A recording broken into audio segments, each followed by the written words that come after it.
মিজানুর রহমান আজহারি থেকে শুরু করে সমস্ত ওলামায়ে কেরাম তার জানাজায় উপস্থিত। আমরা তথ্য শুনে অবাক হয়ে গেলাম। মিজানুর রহমান আজহারি এবং মামুনুল হক দুইজনই বেগম জিয়ার এই কফিনের, এটাকে আমরা খাটনি বলি আর যাই বলি, কাঁধে নিয়ে তারা হেঁটেছেন, কাঁধে নিয়েছেন। কেন নিলেন?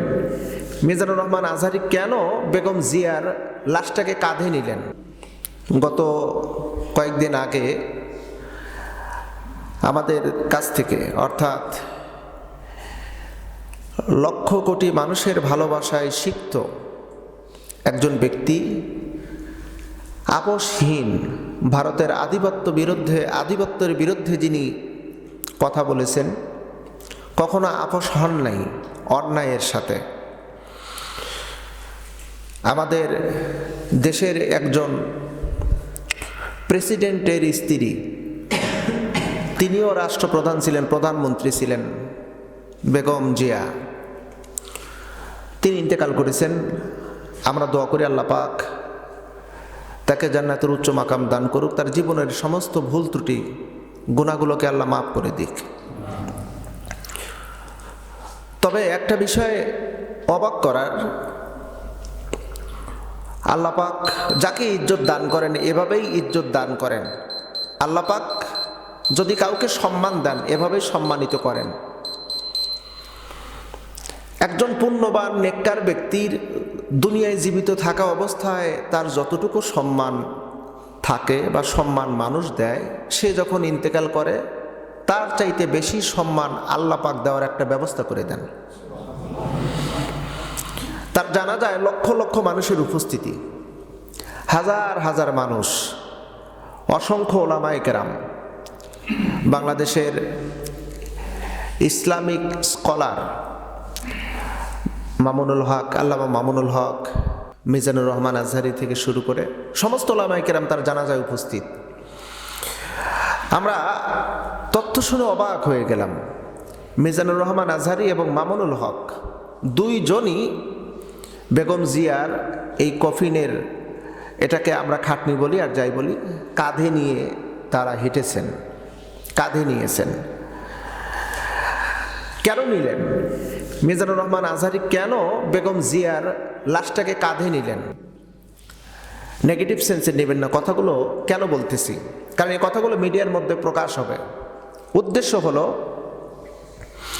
বেগম জিয়া তিনি আলেম ওলামাদেরকে যথেষ্ট সম্মান করেছেন, ভালোবেসেছেন, আলেমদের উপরে কখনো নির্যাতন করেননি, বরং আলেমদেরকে যথেষ্ট তার ভালোবাসার উদারতার পরিচয় দিয়েছেন। এমনকি তিনি আল্লামা সাইদি সম্পর্কে তিনি খুব ভালো মন্তব্য করে গেছেন। আলহামদুলিল্লাহ। দেখেন, আলেমদেরকে ভালোবাসার কারণে আলেমরাই তার লাশটাকে বহন করে কবরস্থানের দিকে নিয়ে যাচ্ছে। মিজানুর রহমান আজহারি, আল্লামা মামুনুল হক, এটি একটি ইতিহাস হয়ে থাকবে। এশিয়া মহাদেশের ভিতরে একটা মহিলার জানাজায় এত মানুষের সমাগম, এই একমাত্র নজিরবিহীন দৃষ্টান্ত বেগম জিয়া। এ থেকে কিন্তু বড় একটা শিক্ষা আছে। বড় শিক্ষাটা হলো কি, আপনি যদি কাউকে ইজ্জত দেন, আল্লাহ আপনাকে ইজ্জত দেওয়ার ব্যবস্থা করে দেবেন। মানুষ আপনাকে যাতে সম্মানিত করে, ভালোবাসে, এর একটা ব্যবস্থা আল্লাহ পাক করে দিবে। আর আপনি যদি জুলুম, নিপীড়ন, নির্যাতন যদি করেন, তাহলে আপনাকে লাঞ্ছিত, অপমানিত করার ব্যবস্থাও আল্লাহ পাক করে দিবেন। এ ব্যাপারে আমরা একমত। ইজ্জত দিলে ইজ্জত পাওয়া যায়, সম্মান করলে সম্মান পাওয়া যায়, ক্ষমা করলে ক্ষমা পাওয়া যায়। এজন্য একটা কথা আছে, গিভ অ্যান্ড টেক, দাও নাও, দিলে পাওয়া যাবে, না দিলে পাওয়া যাবে না। আমরা এই মরহুমার জন্য দোয়া করি, আল্লাহ পাক তার জিন্দিগির সমস্ত গুনাহ মাফ করে দিক, এবং তিনি যেই ইতিহাস করে গেছেন, তার জীবনের একটা যে চরিত্র রেখে গেছেন, ভারতের বিরুদ্ধে, ভারতের সাথে কোনো অন্যায় আপোষ করা যাবে না, ভারতের আধিপত্যের বিরুদ্ধে তিনি যে সংগ্রাম করেছেন, এই সংগ্রামটা বাংলার জনগণকে বুঝাই দিয়ে গেছেন যে ভারত কিন্তু আদৌ আমাদের কোনো দিন বন্ধু হয়নি, বন্ধু কোনো দিন হতেও পারবে না, তোমরা এই বিষয়ে সজাগ থেকো। আমি কিন্তু দীর্ঘদিন জেল খেটেছি, আমাকে জেলখানার ভিতর রেখেছে, আমাকে আবদ্ধ করে রেখেছে, আমাকে নির্যাতন করেছে, আমি তাদের সাথে আপোষ হইনি। প্রিয় বন্ধুরা, আল্লাহ সুবহানাহু ওয়া তাআলার কাছে আমরা দোয়া করি, মহান রব যেন আমাদেরকে দুনিয়ায় সম্মানের সাথে রাখে এবং আখিরাতেও যেন সম্মানের সহিত উত্তোলন করে। বলুন আমিন। মেরাজ আল্লাহ পাক কেন করালেন প্রিয় নবীকে? আল্লাহ পাক বলেন সুবহানাল্লাযী, পবিত্র। সুবহান শব্দের অর্থ হলো পবিত্র। পবিত্র সেই সত্তা আসরা ভ্রমণ করেছেন বিআবদিহি, তার বান্দাকে, লাইলাম মিনাল, লাইলাম বলা হয়েছে রাতের একটা অংশে ভ্রমণ করাইছেন মসজিদুল হারাম থেকে, অর্থাৎ খানায় কাবা থেকে মসজিদুল আকসা পর্যন্ত ভ্রমণ করাইছেন যেই রব, সেই রবের কথা তিনি উল্লেখ করে বলেন। আল্লাহ নিজের তার বরত্ব, তার রবুবিয়াতের বিষয়টি উল্লেখ করে বলতেছেন, সেই সত্তা যিনি তার বান্দাকে রাতের একটা অংশে মসজিদুল হারাম থেকে মসজিদুল আকসা পর্যন্ত ভ্রমণ করাইছেন, সফর করাইছেন। উদ্দেশ্য কি? উদ্দেশ্য হলো আমার কিছু নিদর্শন দেখবে, আমার কিছু সৃষ্টি দেখবে, আমার কিছু পরিকল্পনা দেখবে। এই বিষয়ে আমি আমার বান্দাকে সফর করাইছি। সে বান্দাটা হলো মুহাম্মদ সাল্লাল্লাহু আলাইহি ওয়াসাল্লাম। অনেকে মন্তব্য করেছেন এটা স্বপ্নের মধ্যে হয়েছে মেরাজ, নাকি সরাসরি মেরাজ হয়েছে। এখানে এই আয়াতের দ্বারা সুস্পষ্টভাবে প্রমাণিত, আল্লাহ পাক সরাসরি প্রিয় নবীকে সশরীরে মেরাজ করাইছেন। মেরাজ করানোর কারণ কি? অনেক নবীর সাথে আল্লাহ পাকের মেরাজ হয়েছে, তবে যদিও মেরাজ শব্দটার আবিধানিক অর্থ হলো ঊর্ধ্বগমন, কিন্তু কোরআনুল কারীমের আয়াতের ব্যাখ্যায় আসছে, মুফাসসির কিরামগণ বলেছেন অসংখ্য নবীর সাথে আল্লাহ পাক মেরাজ করাইছেন, তাদের মেরাজটা ছিল ভিন্ন। যেমন হযরত মুসা কালিমুল্লাহর সাথে আল্লাহ পাকের মেরাজ হয়েছে তুর পাহাড়ে, শুধু কথোপকথন।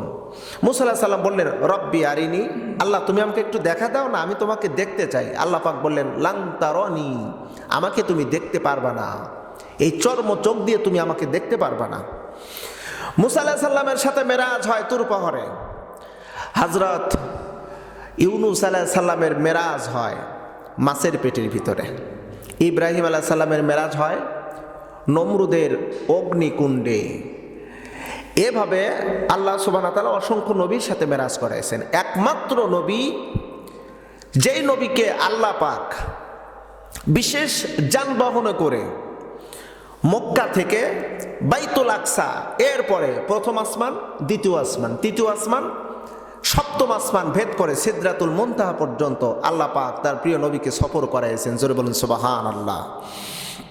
মেরাজ করানোর কারণ কি? মেরাজ করানোর কারণ হলো, আমরা জানি প্রিয় নবীজি সাল্লাল্লাহু আলাইহি সাল্লামের জীবন জিন্দিগিটা ছিল খুব কঠিন,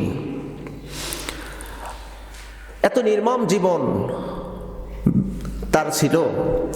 তিনি যখন কালেমার দাওয়াত দিচ্ছিলেন, রেসালাতের দাওয়াত দিচ্ছিলেন, পরিপূর্ণ ইসলাম মানুষকে বোঝানোর যখন চেষ্টা করতেছিলেন, চতুর্দিক দিয়ে রাসূলুল্লাহর উপরে নির্যাতন চলে আসে।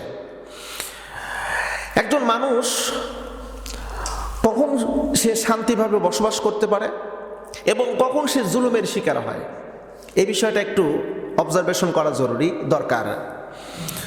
দেশের যখন প্রশাসন, দেশের যখন সরকার, এমনকি দেশের ভৌগোলিক চিত্র, এই সবগুলো যদি ব্যক্তির বিরুদ্ধে যায়, তখন ওই ব্যক্তিটি যত বড় ধনী হোক, ওই ব্যক্তিটি যত বড় ক্ষমতাবানই হোক, ওই ব্যক্তিটি শান্তিতে থাকতে পারে না। সরকার, প্রশাসন আর ভৌগোলিক চিত্র যদি এই ব্যক্তির বিরুদ্ধে যায়, তাহলে সে শান্তিতে থাকতে পারবে না। ঠিক তেমনি প্রিয় নবী সাল্লাল্লাহু আলাইহি ওয়াসাল্লাম তার মাক্কি জীবনটা ছিল, যখন নবুয়তের দাওয়াত দিচ্ছিলেন, তখন তার বিরুদ্ধে সব চলে গেল।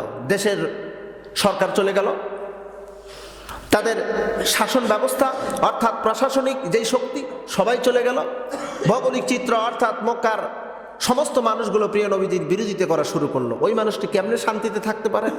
খুব কঠিন দুরূহ তার জীবন ব্যবস্থা। কিতাব প্রমাণ করেছে বন্ধু, আল্লাহর নবীজি দাওয়াত দেওয়ার সময় লম্বা একটা সময় পার হয়ে গেল। এর মধ্যে প্রিয় নবীজির স্ত্রী খাদিজাতুল কুবরা রাদিয়াল্লাহু তাআলা আনহা ইন্তেকাল করলেন। নবীজির স্ত্রী খাদিজা ইন্তেকাল করার পরে নবীজির মাথার উপরে মনে হয় আকাশ ভেঙে পড়ল। কারণ সারাটা দিন প্রিয় নবীজি রেসালাতের কাজ করতেন, মানুষের সামনে দাওয়াত দিতেন, আর বাড়িতে যখন যেতেন সন্ধ্যা ঘনিয়ে যাওয়ার পরে আল্লাহর নবীজিকে স্ত্রী বিভিন্ন দিক দিয়ে সান্ত্বনা দিত, ভালোবাসা দিত, সান্ত্বনা দিত, ভালোবাসা দিত। এই ভালোবাসা সান্ত্বনা থেকে প্রিয় নবীজি মাহরুম হয়ে গেলেন। তার কিছুদিন পর আপন চাচা আবু তালিব ইন্তেকাল করলো। যদিও সে কালেমা পড়ে মুসলমান হন নাই, কিন্তু প্রিয় নবীজির দ্বীনে দাওয়াতে আবু তালিব রাসূলকে সহযোগিতা করেছিল। আবু তালিবের ইন্তেকাল হয়ে গেল, একই তো গেল স্ত্রী, তারপরে হলো আবু তালিব। প্রিয় নবীজির মনে হলো আমার সাথে আর পৃথিবীর কেউ নাই, যত দুঃখ কষ্ট বুঝি আমার জীবনে নেমে আসলো। ঐতিহাসিকগণ বলেন সেই সময়টা ছিল আমল হুজুন, অর্থাৎ নবীজির কষ্টের সময়, নবীজির কষ্টের বছর ছিল। এদিকে মক্কার নগরে বের হতে পারেন না, কালেমার দাওয়াত দিতে পারেন না, কোথায় যাবেন? সবাই রসুলকে তিরস্কার করা শুরু করিল। রসুল কাউকে কোনো কিছু না বলে যায়েদ বিন হারেসা রাদিয়াল্লাহু তাআলা আনহুকে সঙ্গে নিয়ে চিন্তা করলেন তায়েফে যাব। তায়েফে গেলে হয়তোবা সেখানে আমি আশ্রয় পাবো, আর তায়েফের মানুষ আমাকে আশ্রয় দেবে, আমি সেখানে আমার রিসালাতের কাজ করব। কোনো সাহাবীর সাথে পরামর্শ করলেন না।